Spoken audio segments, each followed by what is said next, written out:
माँ बुढ़ी सान्ताणी ठाकुराणी द्विवार्षिक यात्रार तृतीय दिन में घट परिक्रमा आरंभ होईची। परंपरा अनुसार घट परिक्रमा आरंभर प्रथम पर्व भाव बापाघर देशी बेहेरा पक्षर माँ को शुभ मनासी पूजा और आलती होगा पर भक्त मान गहन में माँ दर्शन दे महुरी राजबाटी को जाइतिले। आसंता काली माँ प्रतीक धर्म झंडा को निमंत्रण करने विधि अनुसार यात्रार चतुर्थ दिन में धर्म झंडा निमंत्रण करने पर पंचम दिन में धर्म झंडा स्थापन करा जाइथाय। तृतीय दिन माँ को फूल चांगुड़ी बाहर करी घटरे रखा जाइथाय। फूल चांगुड़ी थिबा माँ का आज्ञामाल को आनी घट गुड़िक स्थापन पर टाहिया लगई सुसज्जित करा जाइथिला।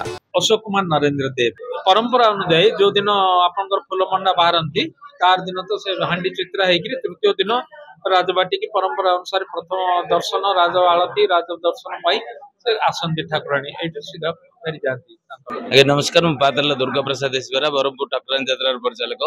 आज ठाकुराणी यात्रा तृतीय दिन आज माँ जो चांगुड्रे थिले आज घट को परिवर्तन हेले और मेन घट जो हूँ माँ बुढ़ी ठाकुराणी घट से जो माँ को आज्ञामाला आसला से बुढ़ी ठाकुराणी मेन घटे रखा और ता सहित 8टा 500 घट ता जो माँ को भौनी से 500 घट 8टा हम सब 9टा घट आज नगर परिक्रमा गले प्रथम राजबाटी गले से फेरी आसी देशीबेरा साई शेष पर्यंत गले पुणी से फेरी अष्टमी मंदिर प्रवेश करले।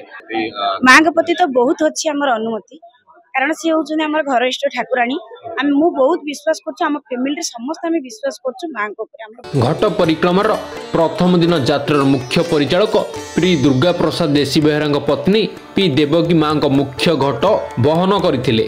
यात्रा समय मुख्य पूजक जोगीपात्र मुख्य घट बहन करिथिबा देवकी समेत 2 रक्षक तथा 8टी पार्श्व घाट बहन करिथिबा डेरा संप्रदायर महिला हलदी और चाउल मंजित करी घट बहन पाई अनुमति देइथिले। घट यात्रा बेले महिला माने हलदी पानी रे पाद धोई पूजा अर्चना करथिले। आज दिन तमाम प्रबल भिड़ लगी रही। माँ को घटर महिमा और माँ को आज्ञामाल आसवा पर अस्थायी मंदिर रे गोटे दिन पर आज्ञामाल को घट को स्थानांतरित करा जाइथाय। माँ का आज्ञामाल को गोटे फूल चांगुड़ी रे अणाजिबा पर घट को स्थानांतरित करिया पर यह को 9 भाग रे विभक्त करा जाइथाय। कारण माँ को अष्टभुजा रूपे विवेचित करा जाउथा बेले माँ यात्रा बेले अष्टभुजा को नहीं यात्रा करिथांती। माँ का 8टी पार्श्व घट मध्य अस्थायी मंडप पूजा पाइबा साही परिक्रमा रे बाहरी थांती।